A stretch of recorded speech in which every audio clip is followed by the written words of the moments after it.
Oxirgi payt dayrakimga mana shunday savollar kelishni boshladi va bunga video olishga qaror qildim. Erta tongda doim yuzimni yuvaman va penka bilan yaxshilab ishqalab ko'pirtiraman. Uni quruq sochiq bilan artib olaman-da, yuzimga toner surtaman va mana shunday massajlar bilan yuzimga singdiraman. Undan keyin esa vitamin C yoki E mana shunday harakatlar bilan singdirib, qon aylanishini yaxshilayman. Vau, yaltirashini qarang. Demak, davom etamiz. Keyingi etap esa krem surtish. Bu holatda yuzim yumshoq, mayin bo'lib qoladi. Navbat esa SPF ga keldi. SPF surtib yaxshilab gubka bilan yediramiz. Jonajon kosmetologim Muattarapa tavsiya qilgan tonalkani suramiz. Shunaqa mazza, yaltiroq, zo'r bo'lib qoladi.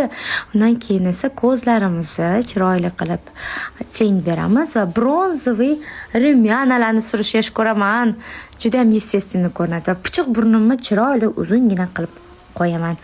Yuzim svejiy bo'lib ko'rinishi uchun highlighterni burnim uchiga, ko'zim chetiga va og'iz oldiga surib olaman.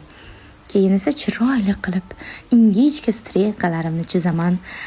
Strelka chizib bo'lgandan keyin albatta uni uchastka bilan to'g'rilab olaman. Pomadamga juda sodiqman. Doim faqatgina bitta pomadani ishlataman.